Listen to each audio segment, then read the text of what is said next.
श्रीशैलेशदयापात्रं दीभक्त्यादिगुणार्णवं यतीन्द्रप्रवणं वन्दे रम्यजामातरं मुनिं लीलातुङ्गस्तनगिरितटे शुब्धमुद्बोधकृष्णं पारार्त्यं स्वं श्रुतिशतस्रसिद्धम् अध्यापयन्ति सोच्छिष्टायां स्रजिनिगलितं या बलात् कृत्य भुङ्क्ते गोदातस्यै नम இதமிதம் பூய ஏவாஸ்து பூயஹா. ஐந்தும் ஐந்தும் அப்படிங்கிற அந்த சீரீஸில் பாசுரங்கள் 1லிருந்து பாசுரம் 20 வரைக்கும் நாம் அனுபவிச்சிருக்கோம். இன்னைக்கு 5ஆம் பகுதி. இதில் பாசுரம் 21லிருந்து பாசுரம் 25 வரைக்கும் அனுபவிக்கலாம். ஒரு சின்ன ரீகேப். ஆண்டாள் தன்னை ஒரு கோபிகையாக பாவிச்சுக்கிறா. ஸ்ரீவில்லிபுத்தூர் அங்கே தான் இருக்கா ஆண்டாள். ஆனால் அதையே திருவாய்ப்பாடியாக பாவிச்சுண்டு அங்கே இருக்கக்கூடிய கோயில் வடபத்திர சாயி கோயிலை நந்தகோபருடைய வீடாக பாவிச்சுண்டு அங்கே நந்தகோபர், அப்புறமா யசோதை பிராட்டி, அதுக்கப்புறமா பலராமர், கண்ணன், அப்புறம் நப்பின்னை இவாளெலாம் இருக்கா அப்படின்னு சொல்லி ஆண்டாள் என்ன பண்ணுறா, ஒரு விரதம் அனுஷ்டிக்கிறா. அந்த விரதத்துக்கு தோழிகள் எல்லாரையும் கூட்டிட்டு போகிறா. என்ன விரதம்? கண்ணனை போய் சேவிக்கணும், கண்ணன்கிட்ட கைங்கரியத்தை பிரார்த்திக்கணும் அப்படிங்கிறதா அந்த விரதம். தோழிகள் எல்லாரையும் எழுப்புறா. பாசுரம் 15 வரைக்கும் அதான் நடக்கிறது, நம்ம அனுபவித்தோம். பாசுரம் 16ல் கோயில் காப்பான் வாயில் காப்பான்னு சொல்லக்கூடிய 2 பேர் அந்த நந்தகோபருடைய திருமாளிகை, அதாவது வீட்டுக்கு முன்னாடி இருக்கா. அவகிட்ட பெர்மிஷன் வாங்கி அனுமதி வாங்கி உள்ளே போகிறா. அப்புறமா 17, 18, 19, 20ல் நந்தகோபர், அதுக்கப்புறமா யசோத பிராட்டி, அப்புறமா நப்பின்னை, பலதேவர், பலராமர் எல்லாரையும் எழுப்புறா பார்த்தோம்.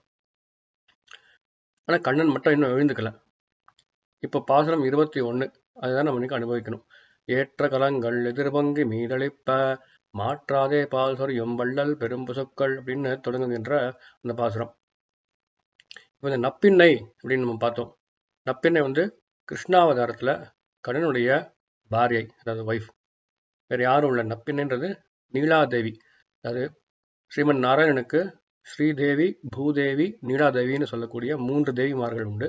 அந்த நீலாதேவியோட அம்சமாக தான் நப்பின்னை பிராட்டி இந்த கிருஷ்ணாவதாரத்தில் இருக்கா.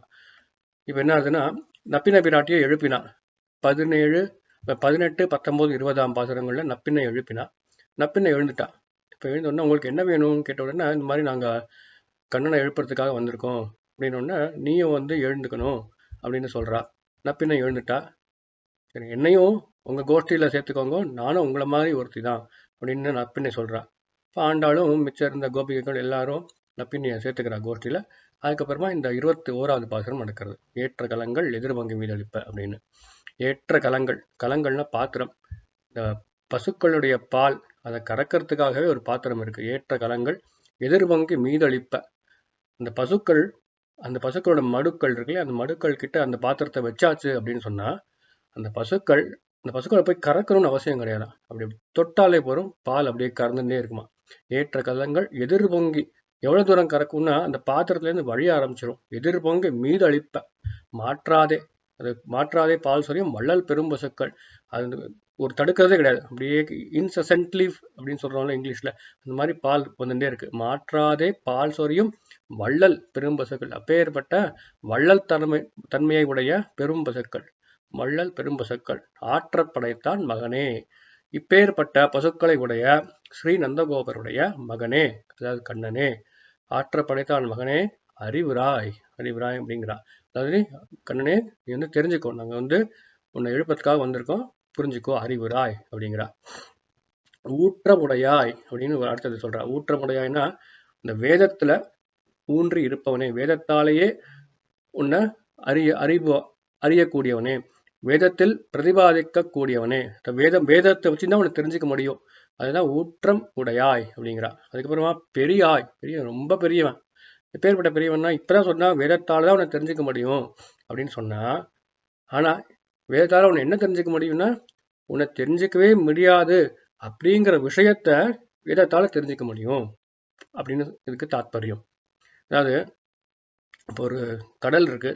இந்த கடல்ல எவ்வளவு லிட்டர்ஸ் ஆஃப் வாட்டர் இருக்கு அப்படின்னு யாராவது இப்போ கேட்டோம்னா, இப்போ யாராவது ஒருத்த ஒரு 5 மில்லியன் அந்த மாதிரி ஏதாவது ஒரு 5 மில்லியன் லிட்டர்ஸ் அப்படின்னு சொன்னா அவனுக்கு உண்மையிலே அது தெரியலன்னு அர்த்தம்.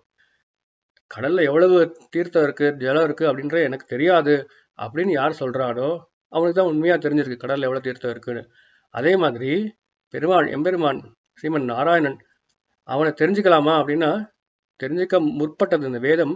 நான் போய் தெரிஞ்சுன்னு வரேன் அப்படின்னு இந்த 4 வேதங்களும் அப்படி கிளம்பிட்டு, ஆனால் போயிட்டே இருக்கு. அவனோட பெருமையை சொல்லி முடிக்கவே முடியல, கல்யாண குணங்களை சொல்லி முடிக்கவே முடியல, அவனோட திருநாமங்கள் அந்த பேரை சொல்லி முடிக்கவே முடியல. அதாவது எதை எடுத்தாலும் அவன் அந்த பெருமாளை அனுபவித்து முடிக்கவே முடியாது. அதனால வேதம் பார்த்தது என்னால் தெரிஞ்சிக்கவே முடியாது அப்படின்னு ஒத்துண்டுடுது. அதனால வேதத்துல தான் அவன் பிரதிபாதிக்கிறான், வேதத்தை தான் விளங்குறான். ஆனால் அந்த வேதமே சொல்றதை என்னால் கம்ப்ளீட்டாக பெருமாளை தெரிஞ்சுக்க முடியாது. ஸோ என்ன தாத்பரியம்? பெருமாளை இவன் தான் பெருமாள், இப்பேற்பட்டவன் அப்படின்னு அந்த ஒரு வரையறைக்குள்ள கொண்டு வர முடியாது. அப்படின்னு யார் தெரிஞ்சுக்கிறாளோ அவன் தான் உண்மையா பெருமாளை தெரிஞ்சுக்கிறான்னு அர்த்தம். ஊற்றமுடையாய் பெரியாய், ரொம்ப பெரியவன். உலகனில் தோற்றமா நின்ற சுடரே தூயழாய். இந்த உலகத்துல, அதாவது இங்க இருக்கக்கூடிய இந்த மாதிரி இந்த நித்திய விபூதி லீலா விபூதி 2 இருக்கு பெருமாளுக்கு. நித்திய விபூதி அப்படின்னா எப்பயுமே இருக்கக்கூடியது, அது வந்து பரமபதம். லீலா விபூதி, பெருமாள் தன்னுடைய லீலையெல்லாம் புரியறதுக்காக இந்த விபூதிக்கு வரான், அதாவது இந்த லோகத்துக்கு வரான். இந்த லோகத்துல லீலா விபூதினு பேரு. இந்த லோகத்துல தோற்றமா நின்ற சுடரே நம்மளுக்காக வந்து இறங்கியிருக்கான். அதான் அவதாரம்னு பார்த்தோம். பெருமாளுடைய அவதாரங்கள் எல்லாம் இங்க நடக்கிறது. எதுக்கு? அந்த அவதாரங்களில் நாம ஈடுபடுவோம், கண்ணனோட சேஷித்தங்கள் நாம ஈடுபடுவோம், ராமனுடைய அழகுல ஈடுபடுவோம், அந்த மாதிரி ராமனுடைய பராக்கிரமத்துல ஈடுபடுவோம். அந்த மாதிரி நிறைய அவதாரங்கள் பண்ணி அவன் என்ன பண்றான்? பெருமான் நம்மளை எப்படியாவது ஈர்க்கணும்னு பாக்குறான். அதுக்குதான் அவதாரமே ஏற்படுறது. அதனால நம்மெல்லாம் உஜ்ஜீவனத்தை அடையணும்ன்றதுக்காக தோற்றமாய் நின்ற சுடரே துயிலழாய் அப்படின்னு ஆண்டாள் சொல்றா. மாற்றார் உனக்கு வழி தொலைந்து உன் வாசற்கண், உன்னுடைய எனிமீஸ், உன்னுடைய எதிரிகள் எல்லாம் என்ன பண்றான்னா உனக்கு வழி தொலைந்து, உன்னோட சண்டை போட முடியாது அவளால, வழி தொலைந்து கொஞ்ச நேரம் ஏதாவது சண்டை போடலான்னு பாக்குறா, முடியல. வழி தொலைந்து உன் வாசற்கண், உன் பக்கத்துல வந்து விழறா. ஆற்றாது வந்து உன் அடிபணியுமா போலே என்ன பண்றா? உன்னுடைய திருவடியை பிடிச்சுக்கிறா. எங்களால முடியாதுப்பா அப்படின்னு சொல்லி இந்த எனிமீஸ் எல்லாம் வந்து சரண்டர் ஆகிறா. அவ்வளவுதான்.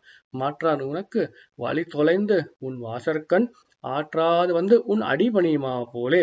அவ எப்படி வந்தாலோ அவளா என்ன பண்றா? தனக்கு வீரம் இருக்கு அப்படின்னு நினைச்சுட்டு உன்னோட சண்டை போடுறா.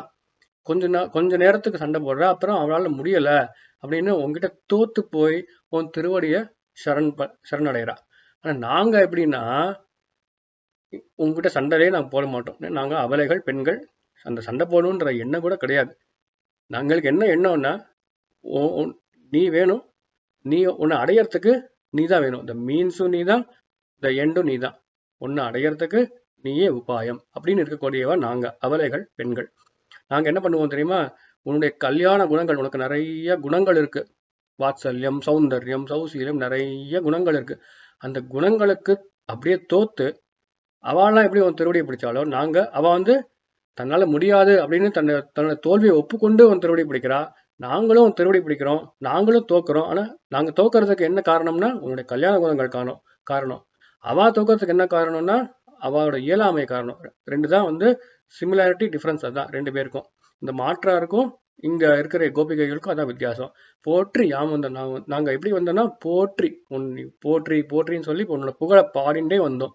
போற்றி யாம் வந்தோம் புகழ்ந்தேலோர் எம்பாவாய். அடுத்தது 22வது பாசுரம். இதில் என்ன ஆகுது அப்படின்னா more like an extension of 21வது பாசுரம். அதில் என்ன சொன்னால், அந்த ராஜாக்கள் எல்லாம் தன்னுடைய இயலாமை, தனக்கு ஒன்றுமே வலிமை இல்லை அப்படின்னு உணர்ந்து உன்னோட திருவடியை பற்றினா அப்படின்ற ஒரு விஷயம் சொன்னா இல்லையா? அதே மாதிரி இங்கே என்ன சொல்கிறா 22ல், அங்கண் மா ஞாலத்து அரசர். இந்த உலகத்தில் இருக்கக்கூடிய அரசர்கள், இந்த உலகம் எப்பேற்பட்ட உலகம்னா அங்கண் மா, பெரிய உலகம், ரொம்ப அழகியதான உலகம். இந்த உலகத்துக்கு அரசர்கள் நிறைய பேர் இருக்கா. இந்த அரசர்களுக்கு என்ன ஒரு இது இருக்குன்னா அகங்காரம் இருக்கு. தான் தான் ராஜா, இந்த உலகத்துக்கே, இந்த பெரிய உலகத்துக்கு, இந்த அழகிய உலகத்துக்கு தான் தான் ராஜா அப்படின்னு ஒரு அகங்காரம் இருக்கான். அந்த ஒரு ராஜாவுக்கு மட்டும் இல்லை, இதே அகங்காரம் தான் எல்லா ராஜாக்களுக்கும் இருக்கு. அந்த ராஜாக்கள் கொஞ்ச காலம் கழிச்சு என்ன ஆகுதுன்னா உணர்றா. அப்புறம் தான் உணர்றா இந்த மாதிரி இதெல்லாம் இந்த ராஜ்யம், இந்த ஐஸ்வர்யம் இதெல்லாம் வந்து ரொம்ப அஸ்திரமானது, அல்பமானதுன்னு உணர்ந்து உன்னுடைய திருவடியை பற்றுறான். அபிமான பங்கம், தன்னுடைய அபிமானம், அகங்காரம் எல்லாம் அழிந்து பங்கமாய் வந்து நின் பள்ளிற்கட்டிற்கீழே, நீ எங்கே சயனிச்சுட்டு இருக்கியோ அந்த இடத்துக்கு வரா. பள்ளிற்கட்டிற்கீழே சங்கம் இருப்பார் போல். ஒரு ராஜா மட்டும் இல்லை, நிறைய ராஜாக்கள் இருக்கா. அந்த ராஜாக்கள் கூட்டம், அதுதான் சங்கம், கூட்டம்னா சங்கம். சங்கம் இருப்பார் போல் வந்து தலை பெய்தோம். அவள்லாம் எப்படி கூட்டம் கூட்டமாக வராளோ அதே மாதிரி நாங்களும், ஆண்டாள் சொல்கிறார், நாங்களும், அதாவது நாங்கள்னா ஆண்டாள் சொல்லிக்கிறார் தன்னையும் கோபிமார்களையும் சேர்த்து கொண்டு நாங்களும் அப்படின்னு சொல்கிறா. அவள் எப்படி வந்தாலோ கூட்டம் கூட்டமாக வந்தாள் இல்லையா, அதே மாதிரி நாங்களும் வந்தோம். ஆனால் என்ன டிஃபரன்ஸு, அவளுக்கு இதெல்லாம் அஸ்திரம் அல்பம்னு தெரிஞ்சதுக்கு அப்புறம் தான் வந்தா.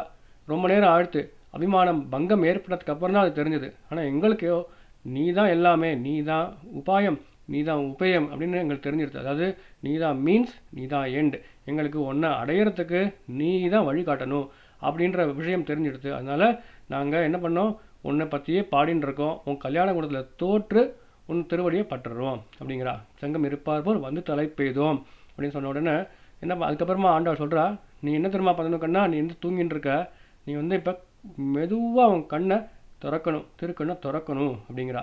ஏன் மெதுவாக திறக்கணும் அப்படின்னா, கண்ணன் அப்படியே சட்டுன்னு அவன் கண்ணை ஃபுல்லாக திறந்துட்டான் அப்படின்னா அந்த கருணை மழையை தாங்கிறதுக்கு எங்களால் முடியாது, மெதுவாக திற அப்படிங்கிறா. அதுக்கு ஒரு ஊமை சொல்கிறா, கிங்கணி வாய் செய்த தாமரை பூ போலே. கிங்கணின்றது வந்து ஒரு விதமான சதங்கை. இந்த சதங்கையோடைய வெளிப்புறம் அதில் கொஞ்சம் சிறிய அந்த ஓட்டை மாதிரி இருக்கும், அந்த வெளிப்புறம் ரொம்ப சின்னதாக திறந்துருக்கும். அது மாதிரி நீ உன் கண்ணை திறக்கணும், அதாவது லைட்டாக கொஞ்சோண்டு திறக்கணும் அப்படிங்கிறா. கிங்கணி வாய் செய்த தாமரை பூ போல, எவ்வளோ சாஃப்டாக இருக்கும் தாமரைப்பூ, கொஞ்சோண்டு திறந்துருக்கும், அது மாதிரி நீ திறக்கணும். கிங்கணி வாய் செய்த தாமரை பூ போலே உன் திருக்கண்ணை நீ திறக்கணும் அப்படிங்கிற ஆண்டாள். செங்கண் சிறு சிறுதே எப்படி திறக்கணும், செங்கண் உடைய செழுமையான கண்கள், தாமரை போன்ற கண்கள் சிறு சிறுதே கொஞ்சமாக திறக்கணும். எம்மேல் விழியாவோ, திருக்கண் நோக்கு எங்கள் மேலே படக்கூடாதா ஆண்டாள் பிரார்த்திக்கிறா, எங்கமேல் விழியாவோ. அப்புறமா திங்களும் ஆதித்திரம் எழுந்தார் போல்ங்கிறா. பெருமாளுடைய திருக்கண்கள் எப்பேற்பட்டதுன்னா, ஒரு கண் சந்திரனை போலது, இன்னொரு கண் சூரியனை போலது. பெருமாளுடைய பக்தர்கள் இடத்துல பெருமாளுடைய கண்கள் எப்படி இருக்குன்னா, சந்திரன் போல குளிர்ச்சியை தரும். பெருமாளுடைய எதிரிகள் வந்தால் அந்த கண்கள் அவளை சுட்டரிச்சிடும் சூரியன் போல. அதனால் திங்களும் ஆதித்தனும் எழுந்தார் போல் அங்கண் இரண்டும் கொண்டு, அங்கண் அழகிய கண்கள் இரண்டையும் கொண்டு எங்கள் மேல் நோக்குது ஏல், நீ எங்கள் மேலே உன்னுடைய திருக்கண் நோக்க செலுத்தினா என்ன ஆகும், எங்கள் மேல் சாபம் விழுந்தைகளோ ரெம்பாவாய். எங்களுக்கு நிறையா சாபம் இருக்குது. சாபம்னா யாரோ ஒரு முனிவர் இப்படி கமண்டலத்தை எடுத்து சாபம் அந்த மாதிரி நான் சொல்லலை. எங்கே சொல்கிறா ஆண்டாள் அப்படின்னா, சாபம் என்ன பண்ணும், ரொம்ப துயரத்தை கொடுக்கும் இயல்பா. ஆனால் ஆண்டாளுக்கு என்ன துயரம் அப்படின்னா, கண்ணனை விட்டு ரொம்ப நேரம் இருந்திருக்காளே, அதுதான் வந்து துயரம். அதனால தான் அதை சாபம் அப்படிங்கிறா. அந்த சாபம் நீங்கும்படி நீ எங்கள் மேலே உன்னோட திருக்கண் நோக்க செலுத்த வேண்டும். அது 22வது பாசத்தில் சொன்ன விஷயம். அடுத்தது 23வது பாசத்தில் கண்ணன் அதே மாதிரி செங்கன் சிறுசதே அப்படியே கண்ணை திறக்கிறான். திறந்து கேட்குறான், உங்களுக்கு இப்போ என்ன வேணும் அப்படின்னு கேட்குறான். என்ன வேணுன்றதை நாங்கள் சொல்லுவோம், ஆனால் இப்படியே நீ உன் பெட்டில் படுத்துட்டே கேட்கக்கூடாது, நீ வந்து உன்னோட சிம்மாசனத்தில் ஏறி உட்காந்து கேளு அப்படின்னு ஆண்டாள் சொல்கிறா. 23வது பாசத்தோட விஷயம் அதுதான். மாறி மலை முழஞ்சில் மண்ணி கிடந்துறங்கும் சீரசிங்கம் அறிவுற்று தீவிழுத்து வேறு மயிர் பொங்க எப்பாடும் பேருந்துறை மூறி நிமிர்ந்து முழங்கி புறப்பட்டு அப்படின்னு சொல்லக்கூடிய பாசுரம். ரொம்ப ஆச்சரியமான பாசுரம். அதாவது ஒரு சிங்கம் இருக்குது. இந்த சிங்கம் என்ன பண்ணுறது அப்படின்னா, மழை காலத்தில் தன்னுடைய குகையில் அப்படி நல்லா தூங்குறது. எழுந்த உடனே பார்த்தா மழைக்காலம் முடிஞ்சிடுது, இனிமேல் நம்ம எழுந்து புறப்படணும், இறை தேடணும் அப்படின்னு போகிறது. அது எப்படி தூக்கத்திலிருந்து எழுந்து வருது, அதோட டிஸ்கிரிப்ஷன் தான் இந்த பாசுரம். மாறி மழைக்காலம், மலை முழஞ்சில், இல்லை மலைகளுக்கு நடுவில் இருக்கக்கூடிய அந்த குகை, மலை முழஞ்சில் மண்ணி கிடந்துறங்கும், நன்னா தூங்கிறது, மண்ணி கிடந்துறங்கும் சீரிய சிங்கம், சீர்மையை பொருந்திய சிங்கம், அறிவுற்று தீ விழுத்து, சரி இனிமேல் எழுந்துக்கிறோன்னு அறிவுற்று தீ விழுத்து, என்னுடைய கண்களில் அப்படியே கொப்பளிக்கிறார், தீ விழுத்து வேறு மயிர் பொங்க எப்பாடும் பேருந்துரை, தன்னுடைய மேன்சன், சிங்கத்துக்கு மேன்சன் சொல்லுவோம் இல்லையா, இந்த வேறு மயிர் அதெல்லாம் அப்படியே உழுக்கிறது, வேறு மயிர் பொங்க எப்பாடும் நாலா பக்கமும் அப்படியே உழுக்கிறது, எப்பாடும் பேருந்து உதிர்க்கிறது. அப்புறம் மூறி நிமிர்ந்து முழங்கி புறப்பட்டு நல்லா அப்படியே ஸ்ட்ரெச் பண்ணுறது, மூறி நிமிர்ந்து நல்லா, அதான் மூறி நிமிர்ந்து. அப்புறம் முழங்கி புறப்பட்டு அப்படின்னா வந்து நல்லா கர்ஜனை, சிங்கம்னாலே கர்ஜனை தான், கர்ஜனையோட அப்படியே வெளில வருது அந்த குகைக்கு வழியே. மூறி நிமிர்ந்து முழங்கி புறப்பட்டு போதரமா போலே, எப்படி அந்த சிங்கமானது அப்படி வருமோ அதே கம்பீரத்தோட கண்ணா நீ உன்னுடைய கட்டிலேருந்து எழுந்து சிம்மாசனத்தில் வந்து உக்காந்துக்கோ அப்படின்னு சொல்லக்கூடிய இந்த பாசுரம். மாறி மலை முழஞ்சில் மண்ணை கிடந்திருங்கும் சிறசிங்கம் அறிவுற்று தீவிழுத்து வேறி மயிர்பங்க எப்பாடும் பேருந்து உதறி மூறி நிமிர்ந்து முழங்கி புறப்பட்டு போதிரமா போலே நீ கண்ணா பூவை பூவண்ணா அப்படிங்கிறா. இவ்வளவு நல்ல ஒரு ஒரு ஸ்ட்ராங் அட்ஜெக்டிவ், ஸ்ட்ராங் டிஸ்கிரிப்ஷன், சிங்கத்தை வர்ணிக்கிறா முதல்ல ஒரு 4 லைனில். அதுக்கப்புறம் பூவை பூவண்ணா அப்படிங்கிற ரொம்ப மென்மையான ஒரு டிஸ்கிரிப்ஷன் கொடுக்குறா. பூவை பூ, அதாவது காயாம்பூ நிறத்தை உடைய கண்ணா. காயாம்பூன்றது ஒரு கருநீளமான ஒரு பூ, அந்த நிறத்தில் இருக்கக்கூடிய கண்ணா பூவை பூவண்ணா அப்படின்னு ஆண்டாள் சொல்கிறா. உன் கோயில் நின்று இங்கனே போந்தருளி, உன் கோயில் நீ இருக்கக்கூடிய அந்த இடத்துல இருந்து கிளம்பி நாங்கள் இருக்கக்கூடிய இந்த இடத்துக்கு நீ வரணும் அப்படிங்கிற. உன் கோயில் நின்று இங்கனே போந்தருளி. அப்புறமா என்ன, கோப்புடைய சிறி சங்காசனத்திலிருந்து, இந்த சிம்மாசனம் இருக்கு இல்லையா, அந்த சிம்மாசனத்தில் ஏறி உட்காந்துக்கோ. அதுக்கப்புறமா நீ வந்து கேளு, உங்களுக்கு என்ன வேணுன்ற கொஸ்டின்னா அப்போ கேளுங்கிறா. அப்போ நாங்கள் ஒரு ஆன்சர் சொல்லுவோம், அந்த ஆன்சர் கரெக்டாக தப்பான்னு அப்புறம் நீ பார்த்துக்கோ, ஆராய்ந்து அருள் அப்படிங்கிறா. யாமந்த காரியம் ஆராய்ந்து அருளேலோ ரெம்பாவாய் அப்படின்னு ஆண்டாள் இந்த 23வது பாசுரத்தில் சொல்கிறா.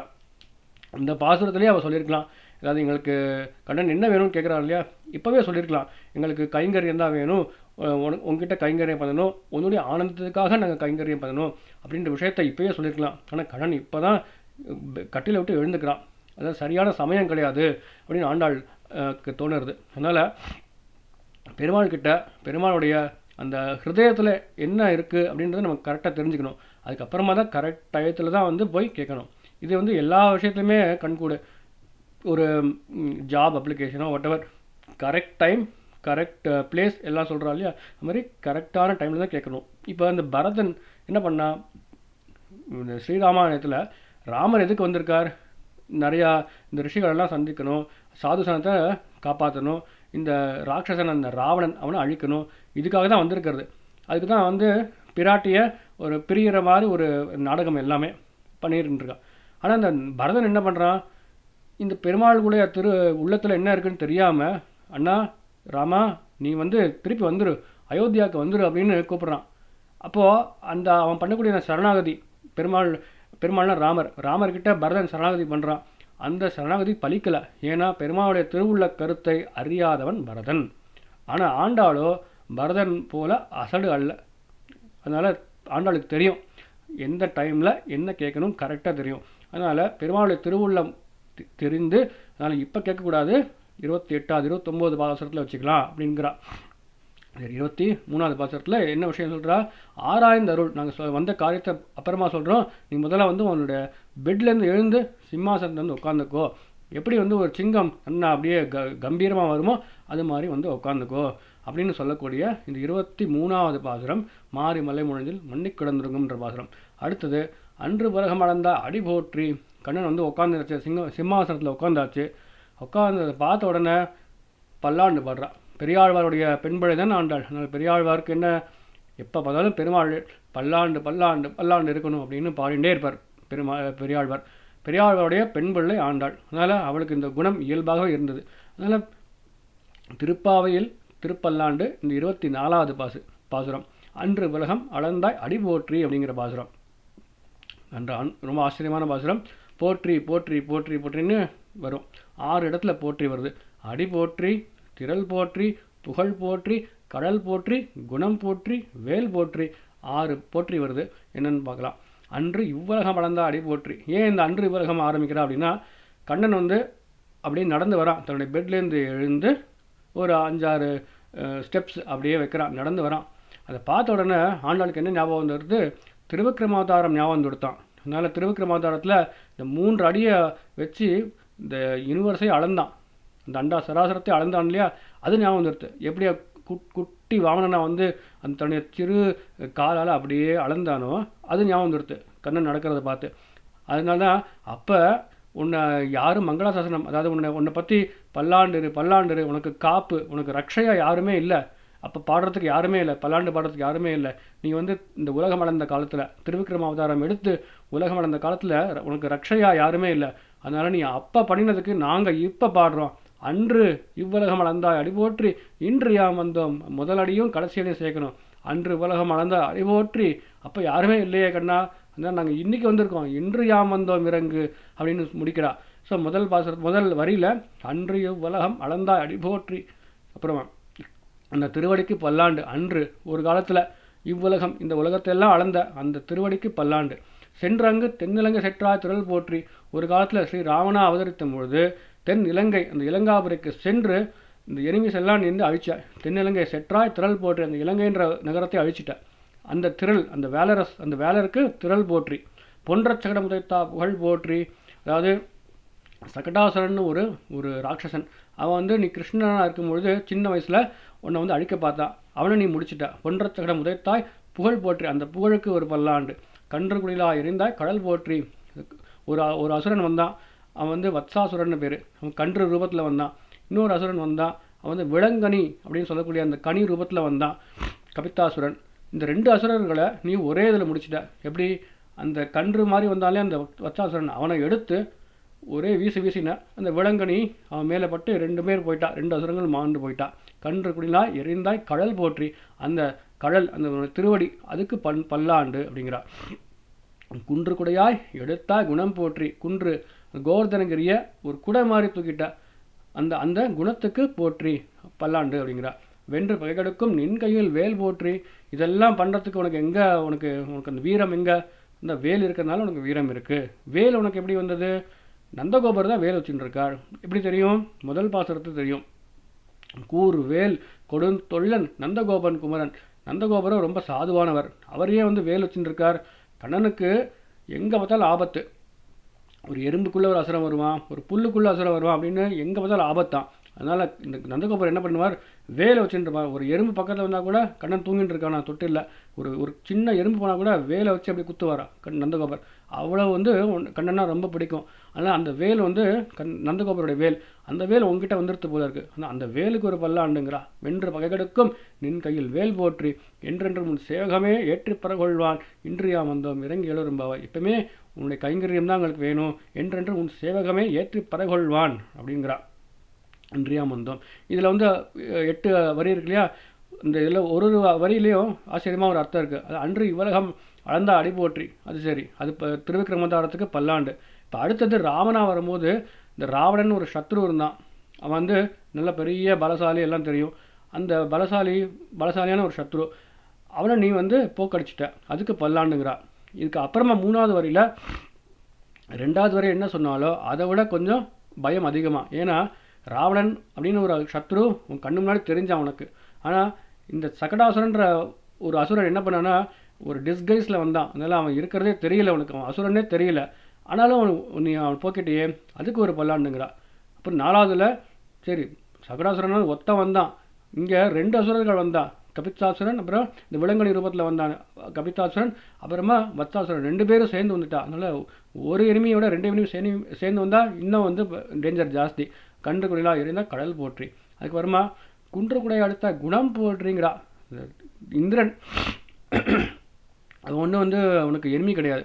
ஆனால் இந்திரன் எப்பயுமே கண்ணனோட ஃப்ரெண்டு தான். ஆனால் என்ன ஆகுதுன்னா, சம்டைம்ஸ் அவனுக்கு புத்தி மழுங்கி போயிடுது. அதனால் என்ன பண்ணுறான்? கல்லை அப்படியே மழையாக பொழிகிறான், கல் மழை பொழிகிறான். ஆனால் நீ என்ன நினச்சி தெரியுமா? இந்திரனும் ஏதோ ஒரு நல்லவன் தான், ஆனால் இப்போ ஏதோ சம்டைம்ஸ் அவனுக்கு ஏதாவது இந்த மாதிரி ஆகும், அதனால் அவனை நம்ம தண்டிக்கக்கூடாது, அவனை நம்ம அடிக்கக்கூடாதுன்னு சொல்லி என்ன பண்ண, அந்த கோவர்தனகிரியை அப்படியே தூக்கி நின்று அவ்வளோதான், அவனே கீழே வந்துட்டான். நீ அவனை அடிக்கவோ எதுவுமே பண்ணலை. அந்த குணம் என்ன குணம்ப்பா அப்படிங்கிறா. அவன் இந்த ஆசிரியர் விஷயத்தில் நீ இப்படி இருக்கே, அவன் நல்லவான்னு தெரிஞ்சு ஏதோ சம்டைம்ஸ் ஏதாவது ஆகும் அவளுக்கு அப்படின்றதையும் உனக்கு தெரிஞ்சு, அதனால் நம்ம தண்டிக்கக்கூடாதுன்னு நீ நினைக்கிற பார்த்தியா, அந்த குணத்துக்கு ஒரு பல்லாண்டு குணம் போற்றிங்கிறா. அது அப்புறம் வென்று பகெடுக்கும் நின் கையில் வேல் போற்றின்னு சொல்லி இந்த பாசுரத்தை முடிக்கிறா. அன்று இவ்வுலகம் அளந்தாய் அடி போற்றி, அன்று இவ்வுலகம் அளந்தாய் அடி போற்றி, சென்றங்கு தென்னிலங்கை செற்றாய் திரள் போற்றி, சென்றங்கு தென்னிலங்கை செற்றாய் திரள் போற்றி, பொன்ற சகடம் உதைத்தாய், பொன்ற சகடம் உதைத்தாய் புகழ் போற்றி, கன்று குணிலாய் எரிந்தாய் கடல் போற்றி, குன்று குடையாய் எடுத்தாய் குணம் போற்றி. குன்று குடையாய் எடுத்தாய் குணம் போற்றி. வென்று பகை கெடுக்கும் நின் கையில் வேல் போற்றி. வென்று பகை கெடுக்கும் நின் கையில் வேல் போற்றி. என்றென்றும் சேவகமே ஏற்றிப்பறை கொள்வான். என்றென்றும் சேவகமே ஏற்றிப்பறை கொள்வான். இன்று யாம் வந்தோம் இரங்கேலோரெம்பாவாய். இன்று யாம் வந்தோம் இரங்கேலோரெம்பாவாய்.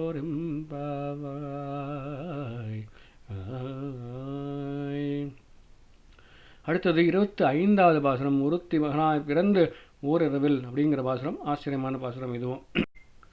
இந்த ஒருத்தி மகனாய் பாசுரத்தில் ஒருத்தி அப்படின்னு முதல்ல ஆரம்பிக்கிற ஆண்டாள். யார் அந்த ஒருத்தின்னா தேவகி.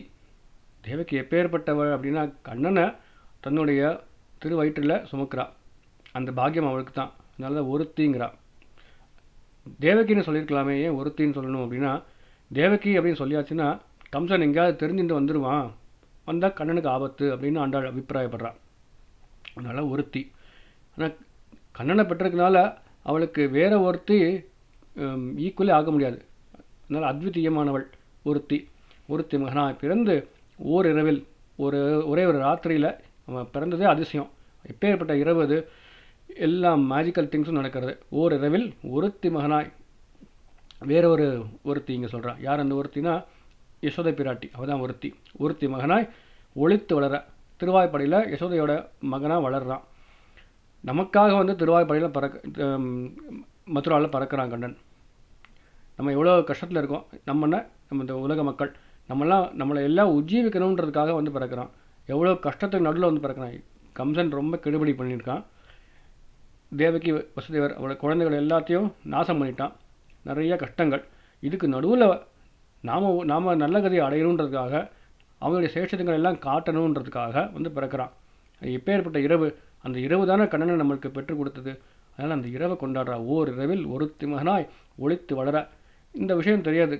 கண்ணன் பிறந்தாச்சு, நம்மளை கொல்ல போகிறான் கண்ணன் தான் அப்படின்னு கம்சனுக்கு தெரியறது. அப்படின்னு தெரிஞ்சவன என்ன ஆகுது? தரிக்கலானாகி, தரிக்க முடியல. தான் தீங்கு நிறைந்த அவன் என்ன பண்ணுறான்? நிறைய அசுரர்கள் அனுப்புகிறான். தான் கண்ணனை எப்படியாவது கொல்லணும், முடிக்கணும் அப்படின்னு அவன் அனுப்புகிறான். தான் தீங்கு நிறைந்த கருத்தை பிழைப்பித்து கஞ்சன் வயிற்றில்.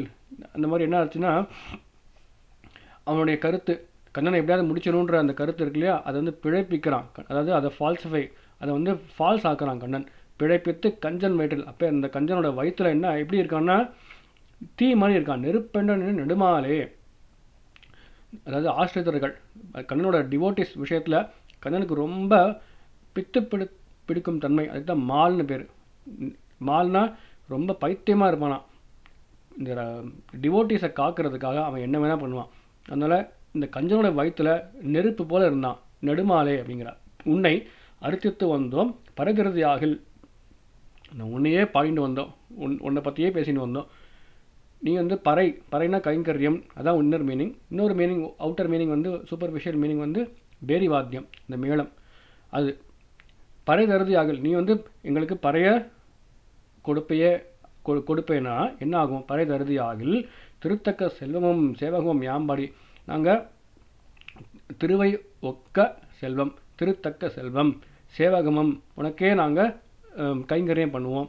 சேவகமும் யாம் பாடி வருத்தமும் தீர்ந்து, நாங்கள் உன்னை பற்றியே பாடிண்டே இருப்போம். வருத்தமும் தீர்ந்து மகிழ்ந்தேலும் ரொம்பவாய். அதாவது ஆண்டாள் என்ன சொல்கிறான்னா, ஏ கண்ணா, நீ தான் வந்து எங்களுக்கு அடையக்கூடிய வஸ்து, நீ தான் எங்களுக்கு வழிகாட்டி. அந்த அடையக்கூடிய வஸ்துவோட உனக்கு நீயே தான் வழிகாட்டி. ரெண்டுமே நீ தான். உபாயமும் நீ தான், உபேயமும் நீ தான். உன்னை பற்றியே நாங்கள் பாடிண்டே இருப்போம்.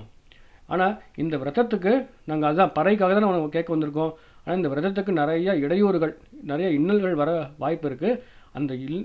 அந்த எல்லா இடையூறுகளையும் நீ தான் போக்கணும். என்னெல்லாம் அப்டக்கல்ஸ் வருதோ நீ தான் வந்து போக்கணும் அப்படின்னு ஆண்டாள் சொல்கிறா. போக்கினா என்னாகும்? எங்களுக்கு கைங்கரிய பிராப்தி கிடைக்கும். அது நீ தான் எங்களுக்கு கொடுக்கணும். எங்கள் வருத்தமும் தீர்ந்து, எங்களோட வருத்தம் எல்லாம் தீர்ந்து நாங்கள் ஹாப்பியாக இருக்கணும். மகிழ்ந்தேலோ ரெம்பாவாய் அப்படின்னு சொல்லி இந்த 25வது பாசுரத்தை ஆண்டாள் முடிக்கிறார். ஒருத்தி மகனாய் பிறந்து ஒருத்தி மகனாய் பிறந்து ஓரிரவில் ஒருத்தி மகனாய் ஒளித்து வளர தருக்கிலானாகி தான் தீங்கு நினைந்த தருக்கிலானாகி தான் தீங்கு நினைந்த தருக்கிலானாகி தான் தீங்கு நினைந்த கருத்தை பிழைப்பித்து கஞ்சன் வயிற்றில் கருத்தை பிழைப்பித்து கஞ்சன் வயிற்றில் நெருப்பென நின்ற நெடுமாலே நெருப்பென நின்ற நெடுமாலே நெருப்பென நின்ற நெடுமாலே உன்னை அறுத்திட்டு வந்தோம் பறை தருதியாகில் திருத்தக்க செல்வமும் சேவகமும் யாம் பாடி திருத்தக்க செல்வமும் சேவகமும் யாம் பாடி வருத்தமும் தீர்ந்து மகிழ்ந்தேலோரெம்பவாய் வருத்தமும் தீர்ந்து மகிழ்ந்தேலோர் எம்பவாய் ஒருத்தி மகனாய் பிறந்து